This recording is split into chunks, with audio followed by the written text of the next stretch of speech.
देखेंगे 48 तक हो चुके थे हमारे लास्ट सेशन में, आज 49 से आगे देखेंगे। ठीक है, तो फर्स्ट क्वेश्चन है, देखिए, डैश डैश कंप्यूटर की मेमोरी, अर्थमेटिक लॉजिक यूनिट और इनपुट आउटपुट डिवाइसेस को बताता है कि किसी कार्यक्रम के इंस्ट्रक्शंस को कैसे प्रतिक्रिया देना है। ठीक है, यानी कि कंप्यूटर की मेमोरी को और एएलयू को, और साथ ही एएलयू के साथ साथ इनपुट आउटपुट डिवाइसेस को ये कौन बताता है कि किसी भी प्रोग्राम के इंस्ट्रक्शन को कैसे रिस्पॉन्स करना है।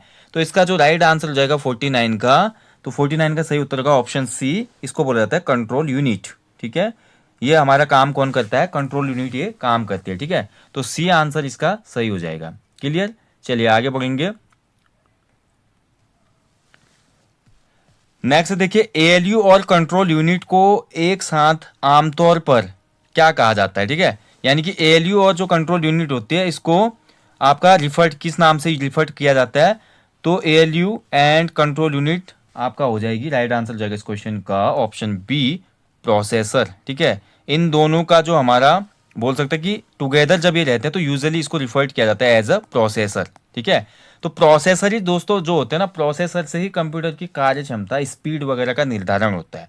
प्रोसेसर की देखिए एक अग्रणी जो कंपनी है अभी वर्तमान में, वो है इंटेल कंपनी। आप देखते हैं ना, जब भी लैपटॉप वगैरह लाते हैं तो इंटेल का i3, i5, i7 ऐसे आपका देखते हैं कि उसमें प्रोसेसर होता है वो। ठीक है, यानी कि कितना तीव्र प्रोसेसर है, कितनी तेजी से उसमें काम होगा।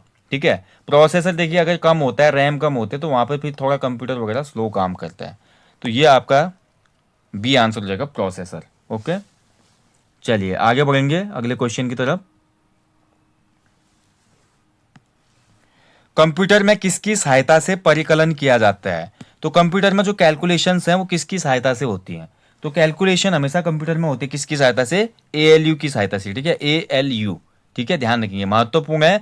एएलयू यानी कि अर्थमेटिक लॉजिक यूनिट इसका फुल फॉर्म होता है। ठीक है, कई बार एग्जाम में पूछ लेता है फुल फॉर्म क्या होता है, तो इसका फुल फॉर्म है अर्थमेटिक लॉजिक यूनिट।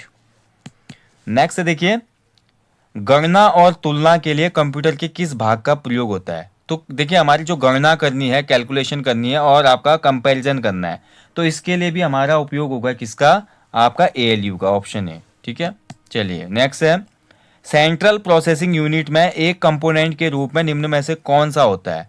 तो सीपीयू में देखिए, अगर आप देखेंगे सीपीयू में एक कंपोनेंट के रूप में दिए गए विकल्पों में से कौन सा शामिल होता है। तो राइट आंसर जाएगा इस क्वेश्चन का option C, ALU, arithmetic logic unit. ठीक है, सी आंसर सही हो जाएगा। चलिए नेक्स्ट पढ़ेंगे अगले क्वेश्चन की तरफ। एएलयू का तात्पर्य क्या है, तो बता चुका हूं ऊपर आपको मैं, ALU stands for option D, arithmetic and logical unit. ठीक है, ऑप्शन डी हो जाएगा इसमें। नेक्स्ट है देखिए, कंप्यूटर में एएलयू का विस्तारित रूप क्या है, फिर से वही क्वेश्चन आ गया। ठीक है, तो ये आपका हो जाएगा option C, arithmetic logic unit, या बोल सकते हैं अर्थमेटिक एंड लॉजिकल यूनिट भी इसको कह सकते हैं। ठीक है, सेम चीज है, ध्यान रखिएगा, जैसा भी ऑप्शन में आएगा आपको वही विकल्प चयनित करना है। अगला देखिए, पीजीए ग्राफिक्स कार्ड का फुल फॉर्म क्या होता है। तो देखिए ग्राफिक कार्ड भी आपने सुना होगा, लैपटॉप में भी होते हैं, कंप्यूटर्स में भी होते हैं। इनकी सहायता से, ग्राफिक कार्ड की सहायता से जो जैसे ग्राफिक्स वगैरह होते हैं ना, वो बहुत बेहतर दिखते हैं कंप्यूटर में। और ये जो ग्राफिक कार्ड होता है हमारा पीजीए, पीजीए का फुल फॉर्म हो जाता है आपका, राइट आंसर जगह इस क्वेश्चन का आपका, प्रोफेशनल ग्राफिक्स एरे। ठीक है, ऑप्शन ए इसमें सही उत्तर है, प्रोफेशनल ग्राफिक्स एरे बोलते हैं इसको। ठीक है, महत्वपूर्ण है, याद रखिएगा। चलिए आगे बढ़ेंगे। एएलयू कंप्यूटर के डैश डैश का एक हिस्सा है। तो एएलयू जो होता है वो कंप्यूटर के किसका एक हिस्सा है दिए गए विकल्पों में। तो दिए गए विकल्प में हम देखते हैं जो प्रोसेसर होता है भाई आपका कंप्यूटर का, तो प्रोसेसर का हिस्सा होता है। ठीक है, ध्यान रखेंगे आपका एएलयू। क्लियर हो गया। ठीक है, ध्यान रखेंगे, तो महत्वपूर्ण है। देखिए जितने भी क्वेश्चन आ रहे हैं बहुत इंपॉर्टेंट दोस्तों, आपको अच्छे से याद रखना है। एएलयू जो होता है और जो प्रोसेसर सीपीयू का ही एक भाग होता है। डेटा प्रोसेसिंग का वास्तविक काम एएलयू पे होता है, ये हमेशा हमने पढ़ा है। और डेटा पर जो कंट्रोल यूनिट से प्राप्त कमांड होती हैं, उन्हीं के अनुसार हर प्रकार की मैथमेटिकल और जो लॉजिकल हमारी कार्यवाही होती है वो करता है ये। ठीक है, ध्यान रखेंगे, तो इसमें प्रोसेसर सही उत्तर हो जाएगा। अगला क्वेश्चन है, सीपीयू के एएलयू में डैश डैश होते हैं। तो जो सीपीयू के अंदर एएलयू होता है उसमें क्या होता है। ठीक है, तो सीपीयू के एएलयू में आपका हो जाता है ऑप्शन बी, रजिस्टर। ठीक है, ध्यान रखेंगे, ऑप्शन बी इसका राइट आंसर जगह रजिस्टर। ठीक है, ध्यान रखेंगे, तो रजिस्टर मेमोरी हम पढ़ते हैं ना, तो सीपीयू के एएलयू में रजिस्टर होते हैं, ध्यान रखेंगे। तो एएलयू गणितीय और तार्किक गणनाएं करता है, और एएलयू को भी हम दो भागों में बांटते हैं, ठीक है। एक आपका होता है केवल एयू, जिसको बोलते हैं अर्थमेटिक यूनिट, जो केवल गणितीय संक्रियाएं करेगी, और दूसरा हमारा एएलयू का पार्ट होता है आपका क्या, एलयू, जिसको बोलते हैं लॉजिकल यूनिट, ठीक है, ध्यान रखेंगे। तो ये आपको याद रखना है, महत्वपूर्ण है। चलिए आगे बढ़ेंगे। अर्थमेटिक एंड लॉजिक यूनिट क्या क्या करता है, इनमें से बताना आपने। देखिए आपको कथन दिए गए हैं, फिर नीचे इनमें से चूज करना है कि कौन कौन से सही है। तो जो हमारा एएलयू होता है, एएलयू क्या क्या करता है इनमें से, देखिए बताइए। ठीक है, तो गणितीय संक्रियाएं पूरी करता है एएलयू, बिल्कुल सही है। कंप्लीट्स मैथमेटिकल ऑपरेशंस, ये सही हो जाएगा। डाटा का संग्रह करता है, तो कलेक्ट्स डेटा, ये गलत हो जाएगा, डेटा का संग्रह नहीं करता है ये, ठीक है। तुलनाएं करता है, यानी कि मेक कंपैरिजन करता है, तभी तो हम लॉजिकल यूनिट भी बोलते हैं इसको, तो ये सही हो जाएगा, ठीक है। निवेश युक्तियों के साथ संप्रेषण करता है, यानी कि कम्युनिकेट्स करता है ये आपका, जो भी हमारी निवेश युक्तियां होती हैं उनके साथ, तो ये आपका गलत हो जाएगा, संप्रेषण ये नहीं करता। ये केवल गणितीय संक्रियाएं यानी कि मैथमेटिकल ऑपरेशन के साथ साथ लॉजिकल ऑपरेशंस करता है, जिसको हम कंपैरिजन भी कहते हैं। लॉजिकल ऑपरेशन में क्या आ जाता है, मैथमेटिकल्स में तो जैसे जोड़, घटाना, गुणा, भाग आदि आ जाता है, और जो हमारा इसका जो लॉजिकल यूनिट होते हैं, लॉजिकल यूनिट में ये पता लगाता है कंप्यूटर की क्या बड़ा है, क्या छोटा है, बराबर क्या है, ठीक है। तो ये ध्यान रखना है। तो केवल 1 और 3 हो जाएगा इसका उत्तर, ऑप्शन डी। अगला क्वेश्चन है, एएलयू का विस्तृत रूप क्या होता है। फिर आ गया क्वेश्चन, देखिए बहुत बार आ गया ये। तो एएलयू का इस विस्तृत रूप है आपका अर्थमेटिक लॉजिक यूनिट। नेक्स्ट देखिए, कंप्यूटर को दिए गए आदेश के क्रियान्वयन की क्षमता निम्न में से किसके पास है। तो कंप्यूटर को जो भी कमांड दी जाती है, तो इस कमांड का जो है एग्जीक्यूट कौन करता है, ठीक है। तो एग्जीक्यूट कमांड को करेगा आपका option C, arithmetic logic unit, ठीक है। फिर से यही हो जाएगा एएलयू, सी आंसर सही होगा। अगला क्वेश्चन है, अंक गणितीय एवं तार्किक जो लॉजिकल संक्रियाएं करने वाले संसाधक प्रोसेसर को क्या कहा जाता है। तो इसको कहा जाएगा आपका, फिर से सेम क्वेश्चन रिपीट हो गया, एएलयू। अलग अलग प्रकार से अलग अलग लैंग्वेज में क्वेश्चन पूछा गया है एएलयू के संदर्भ में, जिस प्रकार से भी पूर्व में प्रश्न बने हैं या भविष्य में बन सकते हैं, तो इसलिए आप देखिए महत्वपूर्ण है, याद रखिए, जिस हिसाब से भी क्वेश्चन बनेगा आपको सभी यहाँ पे याद होने चाहिए। कंप्यूटर में गणनाएं करने के लिए कौन सा अवयव मुख्यतः उत्तरदायी होता है। तो फिर से आपका आंसर हो जाएगा 63 का ऑप्शन ए, ठीक है। कंप्यूटर में गणनाएं करने के लिए कौन सा अवयव मुख्यतः यहाँ पे कार्यरत होता है, तो ये आपका हो जाएगा राइट आंसर इस क्वेश्चन का 63 का हो जाएगा ऑप्शन सी, ठीक है। एएलयू हो जाएगा, फिर से 63 का होगा, फिर से सी, ठीक है। चलिए आगे बढ़ेंगे। एएलयू किसका पार्ट है, तो मैं बता चुका हूं आपको, जो एएलयू पार्ट होता है वो आपका किसका होता है। तो एएलयू जो होता है हमारा, देखिए ये पार्ट होता है आपका ऑप्शन ए, सीपीयू का, ठीक है, ध्यान रखेंगे। एएलयू किसका पार्ट है, सीपीयू का, ठीक है। देखिए थोड़ा समझ लेते हैं चित्र के माध्यम से और अच्छे से समझ में आएगा, ठीक है। तो ये हमारा सीपीयू है, ठीक है, सेंट्रल प्रोसेसिंग यूनिट है, सीपीयू है। सीपीयू में हमारा शामिल होता है क्या, एएलयू भी, अर्थमेटिक लॉजिकल यूनिट, ठीक है। और इसी के अंदर हमारी लगी होती है कंट्रोल यूनिट, और चौथा इसका पार्ट होता है मेमोरी, ठीक है, सीपीयू के अंदर। ये कंपोनेंट सीपीयू के अंदर होते हैं। यहां से हम देंगे सीपीयू को क्या, इनपुट, ठीक है, ये गया इनपुट, ध्यान रखेंगे। यहाँ पे हमारा क्या हो जाएगा, इनपुट, यानी कि इनपुट हमने कोई डिवाइस यूज किया है, कीबोर्ड से मान लीजिए कोई बटन दबाया हमने, कोई गणितीय संक्रियाएं की, इनपुट दिया सीपीयू को, सीपीयू के से बाद एएलयू में जाएगा, वो एएलयू उसको देखेगी। उसके बाद देखिए आपका मेमोरी उसके लिए आवश्यक होते हैं, रजिस्टर जो मेमोरी है, ठीक है। कंप्यूटर की जो प्राइमरी मेमोरी है वही डेटा को प्रोसेस करने में मदद करती है, ठीक है। उसके बाद यहाँ से हमारा जो भी रिजल्ट आएगा, ठीक है, वो कहलाता है हमारा क्या, आउटपुट, ये हमारा हो जाएगा आउटपुट। तो ये एक संरचना है कंप्यूटर की, ठीक है, ध्यान रखेंगे। एएलयू मतलब अर्थमेटिक लॉजिक यूनिट, ठीक है, ध्यान रखेंगे। उसके अलावा जो हमारा सीयू कंट्रोल यूनिट और मेमोरी, तीनों ही किसके पार्ट होते हैं, सीपीयू के। ये तीनों पार्ट किसके हैं, सीपीयू के, एएलयू, सीयू और मेमोरी। मेमोरी में कौन सी, केवल प्राइमरी मेमोरी, ठीक है, ध्यान रखेंगे। प्राइमरी मेमोरी में आपकी आ जाती है रजिस्टर मेमोरी, ठीक है, रजिस्टर मेमोरी, कैसे मेमोरी, कैच मेमोरी जिसको कहते हैं। उसके अलावा इसमें आ जाती है रैम, रैंडम एक्सेस मेमोरी, और हमारी आ जाती है रोम, ये भी प्राइमरी में ही होती है, अंदर जो फीड होती है पहले से सीपीयू में।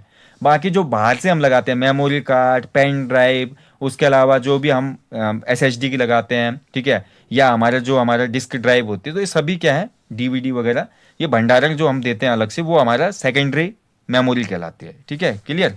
चलिए आगे बढ़ेंगे। एक ऐसा डिवाइस जो कंप्यूटर से कनेक्टेड होता है लेकिन कोर कंप्यूटर आर्किटेक्चर का भाग नहीं है, क्या कहलाता है? तो ऐसा डिवाइस जो कंप्यूटर से कनेक्ट तो होता है लेकिन कोर यानी कि जो मूलभूत संरचना है कंप्यूटर की उससे संबंधित नहीं है, तो ऐसी डिवाइस कहलाती है पेरिफेरल डिवाइस। ठीक है, ऑप्शन सी। पेरिफेरल डिवाइस में आपका दोनों प्रकार की डिवाइस आ जाती हैं, एक होती है आपकी इनपुट डिवाइस, ठीक है, और दूसरी होती है आउटपुट डिवाइसेज। ठीक है, इनपुट और आउटपुट डिवाइसेज, ये आपको ध्यान रखना है। ठीक है, इनपुट से हम क्या करेंगे, कमांड देंगे कंप्यूटर के सीपीयू को, आउटपुट में क्या होगा, सीपीयू प्रोसेस करके डेटा प्रदान करेगा। ठीक है, चलिए आगे आएंगे सवाल, फिर डिटेल में डिस्कस करेंगे। कंप्यूटर व्यवस्थापन उन डैश डैश इकाइयों और उनके अंतः संबंधों को संदर्भित करता है जो वास्तुशिल्पीय विनिर्देशों को कार्यान्वित करते हैं। ठीक है, तो आप देखिए कहीं कहीं पे हिंदी बहुत जटिल है, इसको समझने के लिए इंग्लिश जरूर देखें आप। Computer administration refers to the dash dash units and their interconnection that implement architectural specification. तो इसको हम यहाँ पर बोलेंगे भाई, आपका राइट आंसर हो जाएगा इसका ऑप्शन डी। ठीक है, इसको कहा जाता है ऑपरेशंस यानी कि परिचालन। ठीक है, कंप्यूटर व्यवस्थापन उन परिचालन इकाइयों, जो भी परिचालन इकाइयां होती हैं, परिचालन मतलब जो भी कंप्यूटर को ऑपरेट कर रही है, ऑपरेशन में काम आ रही है, ठीक है, तो उनके बीच का एक अंतर संबंध यहाँ पे निर्धारित करता है। ठीक है, ध्यान रखेंगे।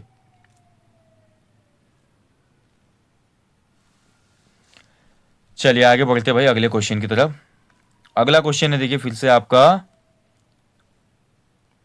बहुकार्य संपादन परिस्थिति में डैश डैश तथा डैश डैश के समाधान हेतु संकेत स्तंभ सेमाफोर का प्रयोग किया जाता है। Semaphore is used to solve dash dash and dash dash in multitasking situations. ठीक है, सिचुएशन जो मल्टीटास्किंग सिचुएशन होते हैं तो वहां पर किस में किया जाता है आपका यूज, आपका किसका, यहाँ पे सेमाफोर का बात हो रही है। तो राइट आंसर होगा 67 क्वेश्चन का आपका ऑप्शन हो जाएगा इसमें आपका इम्पोर्टेंट सेक्शन प्रॉब्लम, पहला हो जाएगा important section problem and second is process synchronisation. ठीक है, तो ऑप्शन सी इसमें सही उत्तर हो जाएगा, 67 का होगा सी। ठीक है, बहुत महत्वपूर्ण है।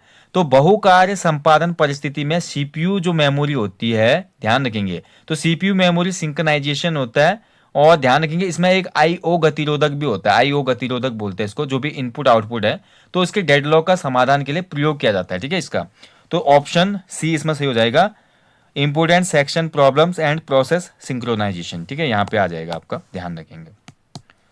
चलिए आगे बढ़ते हैं। एक बुनियादी कंप्यूटर सिस्टम की पेरिफेरल डिवाइसों में यह शामिल नहीं होता। तो जो भी हमारा देखिए आपका बेसिक कंप्यूटर सिस्टम होता है, इसमें कौन सी पेरिफेरल डिवाइसों में शामिल नहीं है। ठीक है, तो पेरिफेरल में देखिए आपका प्रिंटर आ जाएगा, मॉनिटर आ जाएगा, कीबोर्ड आ जाएगा। सीपीयू जो है भैया ये आपका पेरिफेरल डिवाइस नहीं है। पेरिफेरल में आपका आईओ आते हैं यानी कि इनपुट एंड आउटपुट डिवाइसेस।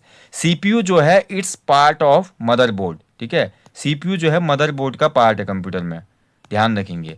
और सीपीयू को ब्रेन ऑफ कंप्यूटर कहा जाता है। प्रोसेस में बता ही चुका हूं, इनपुट यूनिट जो भी पेरिफेरल डिवाइसेस होते हैं, देखिए यहाँ पे सीपीयू है, ये सीपीयू है, सीपीयू के अंदर मैंने आपको बताया एएलयू, सीयू और मेमोरी होती है। पेरिफेरल डिवाइसेस इससे कनेक्टेड रहते हैं केवल, लेकिन इसकी मूलभूत संरचना में नहीं होती। यहाँ पे इनपुट डिवाइस होगी, ठीक है, इनपुट में आपका कीबोर्ड हो गया, जैसे माउस हो गया, जॉयस्टिक हो गया, जो भी कंप्यूटर को निर्देश देते हैं कनेक्ट हो गए। और फिर यहाँ पे आउटपुट होंगे, आउटपुट में आपका देखिए मॉनिटर हो गया, जैसे प्रिंटर हो गया आपका। ठीक है, तो ये सभी मॉनिटर, प्रिंटर वगैरह आपकी, और जैसे स्पीकर हो गया, ये आउटपुट में आ जाती हैं। क्लियर, तो इनको भाई बोला जाता है आपका सीपीयू शामिल नहीं होगा, बाकी ये सभी शामिल रहते हैं पेरिफेरल डिवाइसेस में। निम्न में से कौन सा आमतौर पर कंप्यूटर का एक पेरिफेरल नहीं माना जाता? तो इनमें ध्यान से देखेंगे, कंप्यूटर का पेरिफेरल जो है डिवाइसेस में माउस है, प्रिंटर है, कीबोर्ड है। हार्ड ड्राइव जो होते हैं वो आपका अंदर ही लगी होती है, किसमें, हार्ड ड्राइव जो है आपके अंदर लगी होती है मदरबोर्ड में, हार्ड ड्राइव मदरबोर्ड में लगी होती है। ठीक है, ये कंप्यूटर के अंदर हार्ड ड्राइव क्या होती है आपकी, रोम। ठीक है, रोम होती है एक हिसाब से, और ये प्राइमरी मेमोरी का ही उदाहरण है। प्राइमरी मेमोरी यानी कि प्राथमिक मेमोरी जो होती है, प्राथमिक मेमोरी में रैम और रोम दोनों आते हैं। ठीक है, इस चीज़ का ध्यान रखें। क्लियर, बाकी देखिए दोस्तों, आपको ये सभी चीज़ें अच्छे से समझनी है ना। जैसे मैंने आपको इनपुट यूनिट अभी बताया था, सीपीयू के अंदर जो भी हमारी यूनिट्स होती हैं, फिर आउटपुट कैसे होता है, कैसे डेटा आपका कमांड आता है सबसे पहले, फिर उसके बाद डेटा फैच होता है, ठीक है, प्रोसेस होता है, फिर आउटपुट होता है, तो ये सभी चीज़ें, डिकोड भी होता है उसमें। तो आपको देखिए हमारे एप्लीकेशन स्टोर पे कंप्यूटर का कंप्लीट कोर्स है, ठीक है। अगर आप देखिए कंप्यूटर अच्छे से पढ़ना चाहते हैं तो कंप्यूटर का कंप्लीट कोर्स ले सकते हैं। ओनली कंप्यूटर वाला कोर्स लीजिए, 340 का या 350 का कोर्स है, उसमें आपका कंप्लीट कंप्यूटर कराया गया है और उसके साथ साथ हर चैप्टर के वन लाइनर भी आपको प्रोवाइड कराए गए हैं, ठीक है, रिवीजन के लिए। तो ये आप जब देखेंगे तो लेक्चर देखने के बाद चीज़ें समझ में आती हैं, ठीक है। चलिए आगे देखिए, निम्न में से कौन सा एक पेरिफेरल डिवाइस नहीं है, ठीक है। तो कौन सा इनमें से देखिए आपका पेरिफेरल डिवाइस नहीं है, पूछ रहा है इसमें, ठीक है। तो पेरिफेरल डिवाइस इसमें कौन सा नहीं होगा, तो 70वें का आंसर हो जाएगा सी, फिर से मदरबोर्ड। मदरबोर्ड भाई सीपीयू का हिस्सा है, ये पेरिफेरल नहीं होता, ध्यान रखेंगे, ठीक है। पेरिफेरल डिवाइस जो होते हैं वो सीपीयू में बाह्य रूप से जुड़ते हैं, यानी कि बाहर से, बाह्य रूप से, ठीक है, ध्यान रखेंगे। प्रिंटर, मॉनिटर, कीबोर्ड, माउस वगैरह सब ये, ठीक है। बाकी मदरबोर्ड हो गया, हार्ड डिस्क हो गया, ये सभी हमारे सीपीयू के पार्ट होते हैं, ये सीपीयू के अंदर होंगे, ठीक है, क्लियर। चलिए